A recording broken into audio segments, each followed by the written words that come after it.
Selamat siang, Mas Arif Darmawan. Ya, mohon maaf sebelumnya Pak Ganis tadi waktunya seharusnya 2:30 Pak Marta ya. Mohon maaf ini karena tadi asik sekali rekan-rekan sangat antusias sehingga waktunya agak molor-molor sedikit.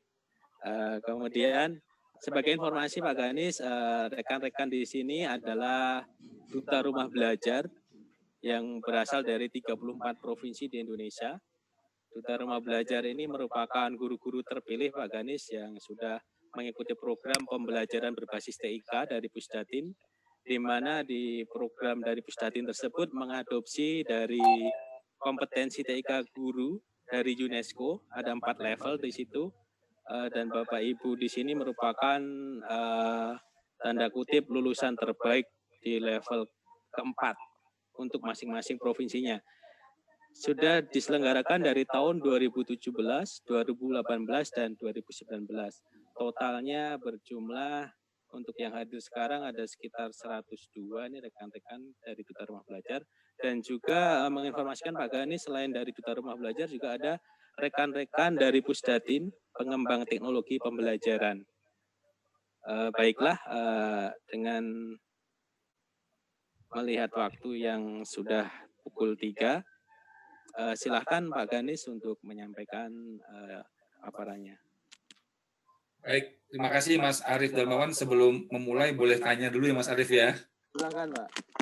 Kira-kira waktunya berapa lama? Jadi kita akan atur-atur slides dan kolaborasinya. Baik, di agenda sih bisa sampai jam 4, jam 16 waktu Indonesia Barat Pak. Tapi nanti kalau memang ada tanya jawab yang masih bisa diakomodir oleh Pak Ganis waktunya, dipersilahkan nanti. Tapi kalau memang Pak Ganis nanti waktunya sudah tidak bisa, nanti akan kami sampaikan via chat Pak ya, via Japri begitu.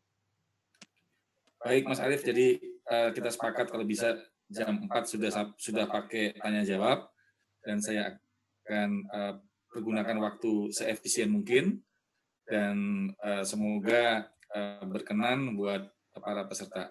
Baik, saya akan mulai. Assalamualaikum warahmatullahi wabarakatuh. Salam sejahtera buat kita semua. Salam, Om Swastiastu, Namo Buddhaya, salam kebajikan untuk kita semua. Selamat pagi DRB. Selamat pagi. Kalau dibuat edukasi nggak ada selamat siang, nggak ada selamat sore. Jadi adanya selamat pagi terus karena tetap semangat gitu ya. Nah, sebelum mengucapkan salam kepada peserta DKT ya, saya ingin mengucapkan salam hormat kepada Bapak Didi Suaryadi, Bapak senior kami, Pak Didi. Kemudian saya lihat juga tadi ada Pak Abi Sujak, kemudian juga ada Pak Gogot ya tadi kalau salah, saya lihat sepintas tadi. Jadi salam hormat kami kepada Bapak sekalian.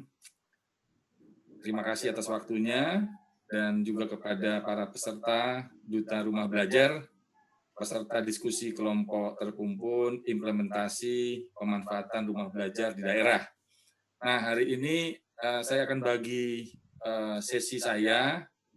Pertama adalah ingin share atau berbagi mengenai apa itu Google for Education untuk Google for Educators. Dan ada baiknya juga saya ingin di sela-sela waktu yang pendek ini, 1 jam ini nanti, saya akan berbagi juga dengan rekan saya, yaitu Pak Julio Sanjaya, mungkin sudah masuk ya, dari partnernya Google. Dan nanti banyak sekali kami ingin share ya testimoni bagaimana hubungan baik kami ya Google for Education dengan rumah belajar. Jadi hubungan kami ini sangat baik dan sangat erat dan saling melengkapi demikian. Oke, kalau gitu kita akan mulai sedikit materi presentasi dari saya. Saya akan coba share.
apakah sudah terlihat materinya? Sudah terlihat, Pak. Oke, baik. Terima kasih. Kami akan share beberapa slide. Tolong diingatkan nanti sekitar 15.25 saya akan berpindah kepada sharing bagaimana Google for Education berinteraksi dengan rumah belajar. Baik. Baik, sebelum saya mulai, saya ingin sekali menceritakan sedikit sebenarnya education landscape di Indonesia. Seperti yang diketahui, kalau kita bicara mengenai perpetaan edukasi di Indonesia itu tidak lepas dari jumlah penduduk ya. Kita sudah sampai 260 juta, dan yang paling pentingnya lagi adalah jumlah sekolah. Kalau kita bilang K-12, sekolah dasar menengah atas, baik itu dari Kementerian Pendidikan dan Kementerian Agama, yang pernah kami catat kira-kira ada 268.000 sekolah dengan guru yang 3,4 juta, terus kemudian ditambah lagi dengan pendidikan tinggi ya, yaitu untuk dosennya kira-kira hampir 200.000 dan mencakup kepada murid hampir 50 juta dan mahasiswa 7,5 juta. Kira-kira sebanyak itu ya peta pendidikan kita di Indonesia. Dan kalau melihat dari sekolah dasarnya sendiri, itu hampir mencapai 170.000 sekolah lebih dengan muridnya hampir 30 juta SD, kemudian SMP itu ada 14 juta muridnya dengan 50.000 sekolah, dan SMA dan SMK kira-kira 22.000 dan 13.000. Ya, kira-kira ini yang akan saya share betapa besarnya sumber daya manusia pendidikan kita di Indonesia. Nah, saya ingin sedikit saja men-share bahwa ada satu penelitian dari McKinsey yang disebut dengan McKinsey Research ya, tahun 2012, yang mengatakan bahwa tahun 2030 Indonesia itu akan menjadi 7 negara ekonomi dunia. Artinya di sini kesempatan kita bahwa ada kesempatan ya di sini demografi bonus ya pada tahun 2030 itu adalah saat yang tepat Indonesia akan menjadi posisi nomor 7. Kalau tidak salah sekarang mungkin posisi 14 atau 13 begitu. Nah, tapi apa yang dikatakan pentingnya McKinsey yaitu bahwa apabila Indonesia menjadi negara nomor 7 ekonomi dunia, mereka harus mempunyai 60%-nya rumus demografinya itu adalah mempunyai skill atau memiliki keterampilan. Kira-kira demikian. Jadi saya berterima kasih sekali kepada Duta Rumah Belajar dari 34 provinsi ini yang siap memberikan keterampilan ya kepada adik-adik baik di SD, SMP, SMA dan SMK untuk menjadi anak-anak yang terampil secara global. Dan tentunya juga ini berkaitan dengan revolusi industri yang keempat, seperti yang kita ketahui, adalah bertumpu pada cyber teknologi. Jadi ada 3 hal yang paling penting di sini di dalam menyikapi revolusi industri yang keempat. Yang pertama adalah satu, memanfaatkan artificial intelligence, kedua memanfaatkan big data, dan ketiga adalah juga memanfaatkan machine learning, deep learning, analytical. Nah, ini penting sekali Bapak dan Ibu sekalian, bagaimana sekarang kita bertumpu pada cyber teknologi atau berhubungan dengan internet. Saya langsung aja, ada satu pepatah yang disampaikan oleh Richard Raleigh dari Amerika. Saya sangat impresi sekali, yang mengatakan bahwa di Amerika, ini bekas mantan Menteri Pendidikan di Amerika, eranya Pak Bill Clinton, sekarang masih relevan ya, yaitu saat ini mereka di sana ya menyiapkan siswa untuk memperoleh pekerjaan yang belum ada. Jadi mereka menyiapkan siswa-siswanya untuk pekerjaan yang belum ada, gitu, dengan menggunakan teknologi yang belum ditemukan. Aduh, repot juga ya. Dan untuk memecahkan persoalan yang belum diketahui. Ini sangat visioner sekali ya. Jadi memang bagaimana kita menyiapkan adik-adik kita ini pada pekerjaan-pekerjaan yang belum ada. Nah, ini juga sharing juga mengenai the evolution of work yang berkembang dari 1960, 70, 80, 90, 2000, dan 2010 terus ya. Terlihat di sini adalah bahwa mana hal-hal pekerjaan-pekerjaan yang akan dicari nantinya di masa yang akan datang. Tentunya yang berhubungan dengan edukasi 1.0 akan turun, itu berhubungan dengan pekerjaan-pekerjaan yang rutin dan manual, ya, akan digantikan oleh pekerjaan-pekerjaan yang non-rutin tapi interpersonal atau non-rutin analytical.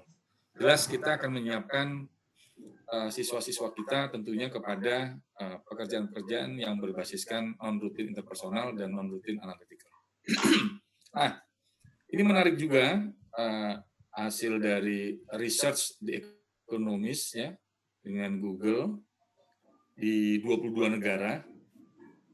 Ada survei, mungkin Bapak dan Ibu telah mengetahui. Intinya adalah survei ini diberikan kepada pemimpin perusahaan-perusahaan top di 22 negara. Nah, inti surveinya begini kira-kira.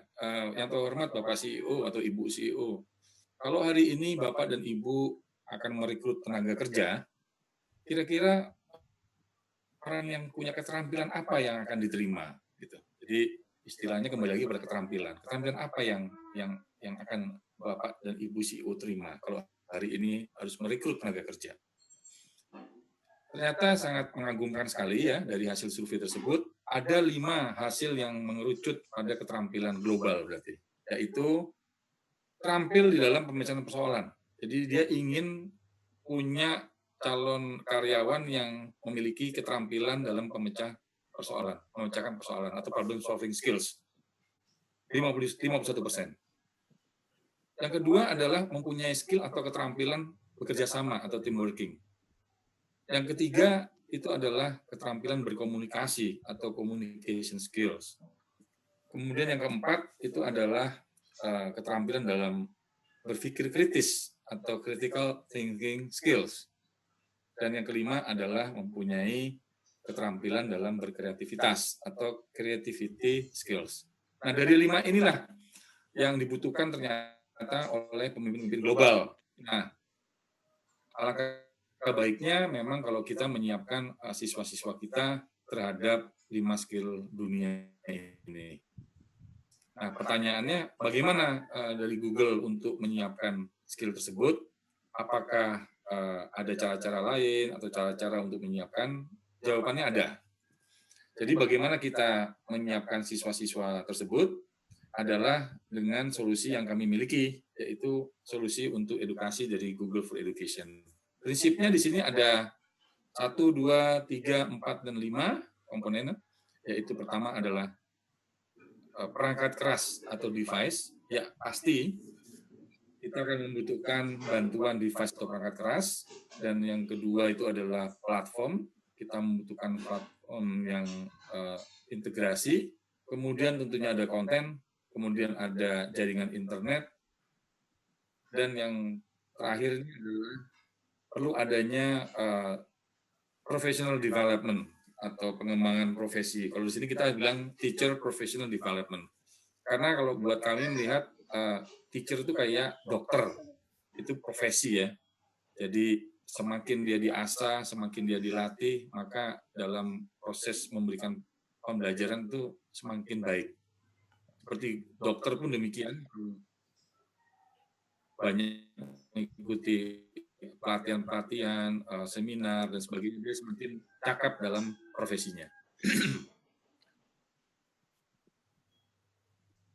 Lalu bagaimana Google bisa berperan? Ya tentunya kami akan memanfaatkan tools-tools yang dari Google yang dari 9 tools produk itu sudah dipergunakan lebih dari 1 miliar pengguna. Jadi apps atau produk-produk dari Google ini telah teruji ya, karena penggunanya adalah miliaran.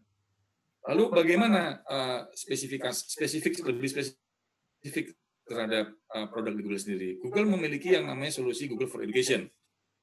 Nah, di mana ada 3 pilar utama kalau kita bicara mengenai Google for Education. tiga pilar utama ini adalah satu adalah pemanfaatan Chromebook. Nah, Chromebook ini adalah perangkat keras tadi yang saya sebutkan tadi, yaitu perangkat keras yang berbasiskan operating system Chrome OS atau Chrome operating system. Yang kedua adalah pemanfaatan G Suite for Education, dan yang ketiga adalah pemanfaatan Google Classroom. Nah, saya ingin menggunakan waktu yang singkat ini secara garis besar, apa itu Chromebook, apa itu G Suite for Education, dan apa itu Google Classroom.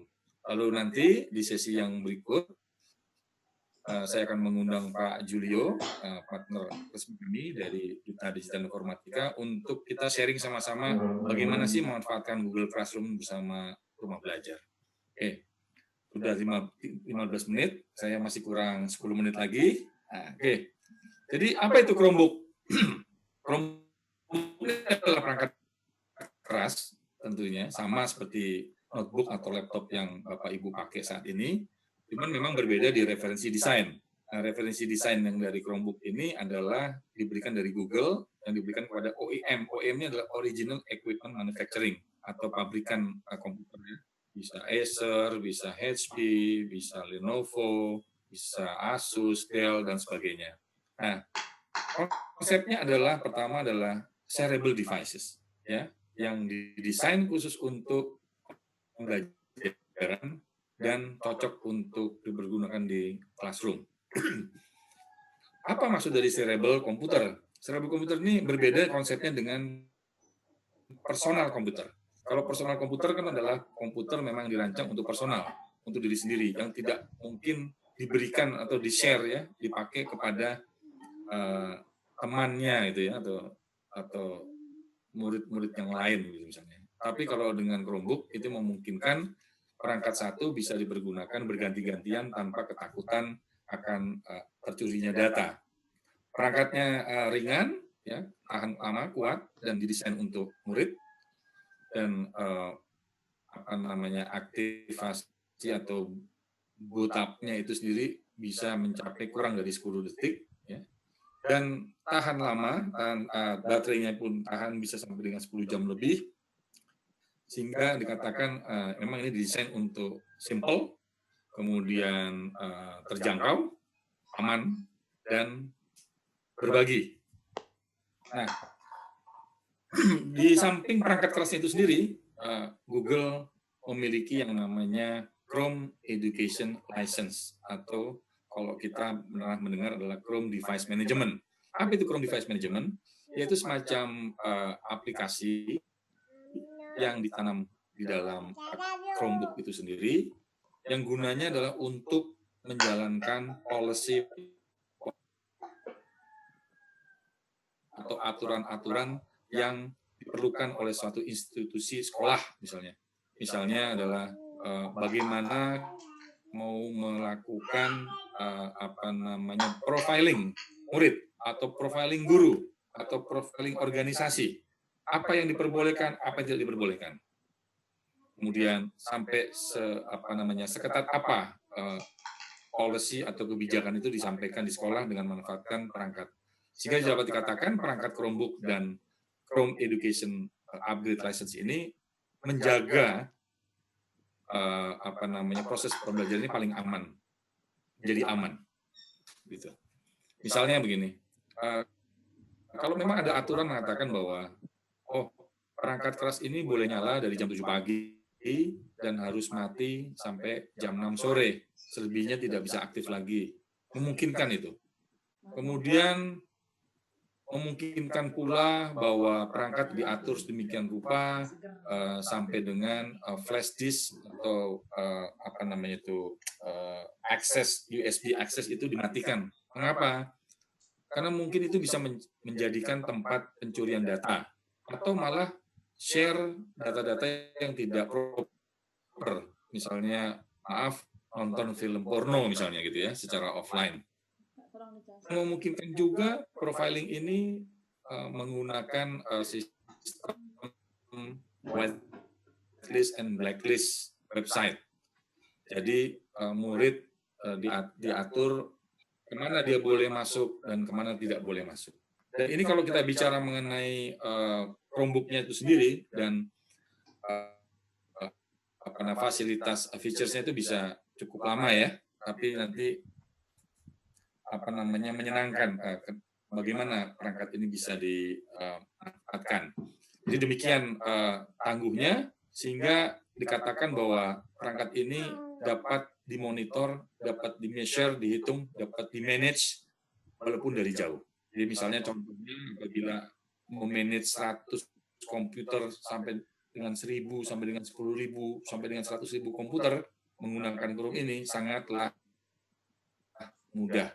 Bahkan kita dapat mengetahui komputer itu nyala jam berapa, mati jam berapa, diakses oleh siapa, mengakses kegiatan apa, tapi tidak diketahui data-datanya karena dari Google sangat menjaga privasi terhadap data. Nah, sehingga yang tadi saya sampaikan bahwa Chromebook itu sendiri itu adalah perangkat yang bisa diatur atau di-manage secara mudah dan menerapkan lebih dari 200 policy yang dibuat oleh suatu institusi sekolah atau institusi pendidikan. Dan jangan khawatir, untuk supportnya kita tetap berikan selama 24 jam dan 7 hari. Nah, kalau soal produk, saya tidak akan membahas. Ini sebagai contoh-contoh saja, portofolio dari Chrome Edu Student Device, bisa dari Acer, Asus, Dell, HP, Lenovo, dan sebagainya. Nah, sekarang saya masuk ke pilar kedua. Tadi ada 3 pilar. Yang pertama, pilar pertama adalah Chromebook, dan pilar kedua adalah G Suite for Education. Nah, apa itu G Suite for Education? Nah, G Suite for Education ini adalah tools atau application products application yang kita yakini tadi dapat mempersiapkan 5 skill utama global tadi. Mungkin Bapak dan Ibu masih ingat ya tadi ya. Ada yang dibutuhkan adalah problem solving skills, kemudian ada collaboration skills, ada communication skills, kemudian ada critical thinking skills, dan kemudian ada creativity skills. Nah, kami menyiapkan tools-tools tersebut untuk mendukung keterampilan 5 tadi.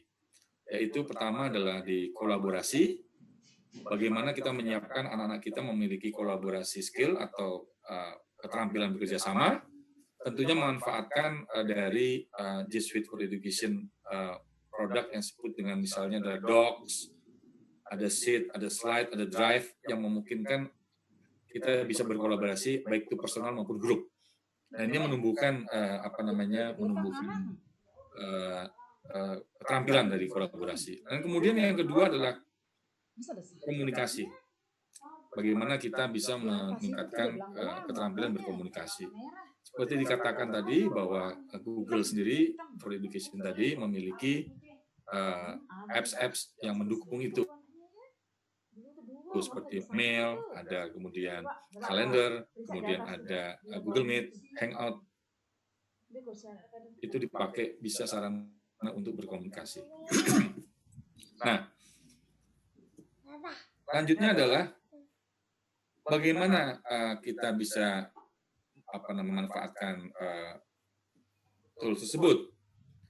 Ya, tentunya kita tahu bahwa dalam mendeliver suatu pembelajaran pasti ada yang namanya konsep yang disebut dengan konsep secara langsung dan secara tidak langsung ya. Jadi kalau kita yang namanya tepat waktu bersama-sama dengan waktu yang sama, maka kita akan berkumpul di suatu tempat sehingga kita bisa mendeliver suatu pembelajaran. Tapi ada juga di mana kita tidak memiliki waktu yang sama, sehingga bagaimana proses pembelajaran tetap berjalan.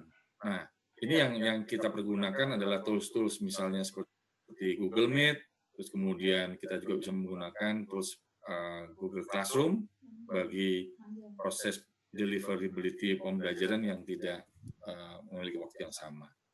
Oke, bagaimana G Suite itu diadakannya? Yang pertama kita sampaikan bahwa G Suite ini adalah free atau gratis untuk sekolah, ya, dan dapat dipergunakan di setiap sekolah untuk guru dan murid hanya dengan proses mendaftarkan domain yang sudah ada, domain pendidikan, dan didaftarkan kepada Google for Education. Nah, sebagai informasi kepada Bapak dan Ibu sekalian, kami saat ini sedang bekerja sama dengan pihak Kementerian Pendidikan dan Kebudayaan, dan juga alhamdulillah kami juga diberi kepercayaan oleh Kementerian Agama Republik Indonesia untuk mendukung sekolah madrasah yang ada di seluruh Indonesia dan sekolah-sekolah yang berada di seluruh Indonesia dari Kementerian Pendidikan agar bisa memanfaatkan G Suite kita yang gratis ini. Dan harapannya fasilitas-fasilitas ini bisa dipergunakan kepada guru dan murid. Nah, kemudian bagaimana pemanfaatan Chromebook itu sendiri di dunia? Tidak usah diragukan lagi bahwa dari tahun ke tahun pemanfaatan Chromebook di dunia semakin meningkat. Kalau bisa dilihat dari pemetaannya sendiri, memang berawal dari Amerika Utara, di sini ada Kanada, ada Amerika Serikat, bahwa di sana sudah mencapai 60% market share untuk pendidikan sudah beralih kepada pemanfaatan Chromebook. Dan Chromebook-nya dipakai untuk Chromebook for Education. Demikian juga ke arah Eropa dan Asia Pasifik. Dan alhamdulillah Indonesia sudah mulai banyak dipergunakan, terutama kami juga mengucapkan terima kasih kepada Pusdatin atau dulu Pustekom yang telah memberikan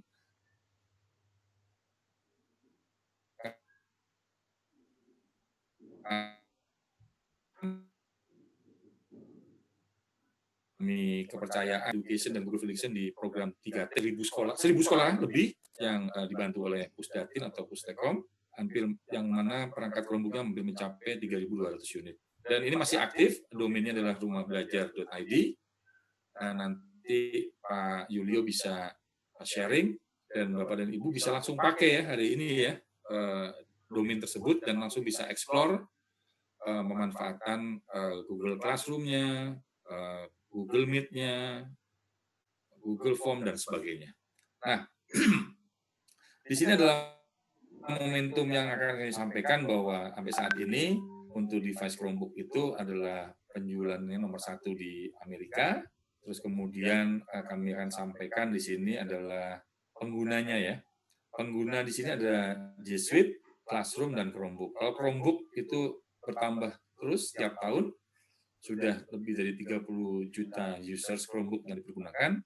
Kemudian untuk G Suite-nya sendiri sudah lebih dari 90 juta ya pengguna ya. Dan harapannya kalau seandainya nanti aktif di Indonesia dengan 30 juta siswa, akan bertambah lagi tambah 30 juta hanya dari Indonesia saja itu. Dan kemudian juga untuk classroom-nya sudah dipergunakan lebih dari 40 juta siswa. Nah, kemudian tadi ya Bapak ingat bahwa 3 pilar utama tadi dari Google for Education, waktu saya tinggal 3 menit. Pertama adalah Chromebook, kedua adalah G Suite, yang ketiga adalah Google Classroom itu sendiri. Nah, bagaimana Google Classroom itu sendiri dimanfaatkan? Jadi, seperti kita ketahui bahwa Google Classroom ini dapat dimanfaatkan untuk proses individualized learning, bisa seperti itu, sehingga memungkinkan pembelajaran secara personal dapat dilakukan dari guru kepada murid-muridnya. Karena memang ada pepatah mengatakan kita tidak bisa memaksa siswa menjadi sama seperti pabrik gitu ya, kemudian hasilnya sama gitu. Tapi kalau murid itu memang tidak bisa dipaksa sama gitu ya. Misalnya dipinter gambar semua gitu ya, karena mereka memiliki kelebihan masing-masing. Nah, disinilah peran dari pendidik tadi bisa mengetahui kekuatan dari siswa itu ada di mana. Nah, sehingga dengan menggunakan Classroom itu sendiri, tentunya Bapak dan Ibu bisa menerapkan yang namanya New Models of Learning. Nah, apa itu New Models of Learning? Ya, seperti tentunya implementasi dari Problem-Based Learning. Nah, Problem-Based Learning ini apabila diterapkan, diharapkan mampu mempersiapkan keterampilan pemecahan persoalan atau problem solving skills. Dan yang kedua itu adalah bisa diterapkannya Flip Classroom. Ya, Flip Classroom ini memang diyakini bisa juga membantu untuk meningkatkan yang namanya critical thinking skills. Ya. Dan kalau ini adalah prosesnya blended learning, yaitu penggabungan antara tatap muka dan non tatap muka, maka dimungkinkanlah seperti hal yang hari ini terjadi, seperti COVID-19 ini terjadi, maka proses blended learning itu terjadi, tapi yang disebut dengan non face to face-nya malah lebih banyak ya, bahkan yang face to face-nya malah nggak ada sekarang, sehingga proses pembelajaran jarak jauhnya lebih dominan. Kita juga berterima kasih juga kepada Gubernur DKI dan Kepala Dinas Pendidikan DKI.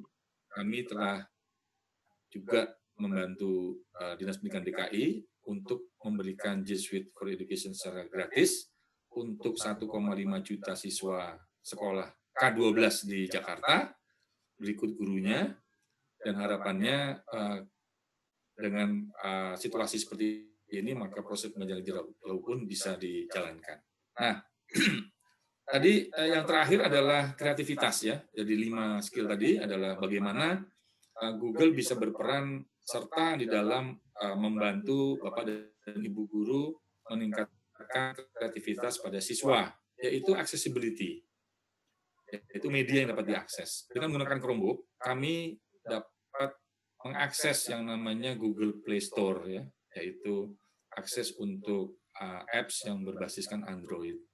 Sehingga yang demikian banyaknya apps yang berbasis Android itu dapat dipindahkan ke Chromebook dan dapat dimanfaatkan untuk proses peningkatan kreativitas. Nah, yang terakhir dari saya adalah program Google untuk transformasi teknologi. Itu adalah dimulai dari kita mendukung adanya kegiatan professional development partner, prosesnya itu adalah bagaimana meningkatkan mutu dari pendidik, hingga kami pun juga memberikan kesempatan kepada partners-partners di seluruh dunia ya, masuk di Indonesia, bagaimana latih guru dalam memanfaatkan, dan kemudian juga kita memiliki program-program untuk sertifikasi ya, baik itu trainersnya dan juga sertifikasi untuk gurunya atau pesertanya gitu ya. Nah di sini kita memiliki fasilitas untuk teacher center, teacher training. Jadi bagi Bapak dan Ibu duta belajar, duta rumah belajar ya, DRB, bisa juga mengikuti program-program professional development program kita. Webinar kita masih terus ada, nanti kami share linknya setiap hari. Mungkin sudah ada yang pernah ikut juga, kerjasama antara Google dengan Kementerian Pendidikan dan Kebudayaan. Dan demikian juga untuk nantinya sertifikasi, kami berencana juga akan ada sertifikasi khusus berbahasa Indonesia, kami belum luncurkan, tapi apabila ingin segera ditindaklanjuti, ada juga sertifikasi yang tapi dalam berbahasa Inggris. Kita ada 3 level 1, level 2, dan level 3. Semua dapat diakses secara gratis, mempelajari dan menguji, tapi yang sifatnya ujian, jadi materi dan latihan gratis, tapi ujiannya yang tidak gratis, ada bayarannya ya. Dan apabila lulus, kira-kira 10 sampai dengan $12 ya. Apabila lulus, maka punya masa berlakunya 3 tahun. Produk-produk lainnya sendiri banyak sekali. Kita bisa kombinasikan antara handphone dengan Chromebook atau device yang lainnya, seperti Expedition AR dan VR. Bisa kita lakukan menghadirkan objek ke dalam kelas, atau kita melakukan perjalanan secara virtual ke tempat daerah yang ingin kita capai, walaupun tidak secara fisik. Dan ini bisa menambah kreativitas dari murid-murid. Demikian dari saya, tepat waktu.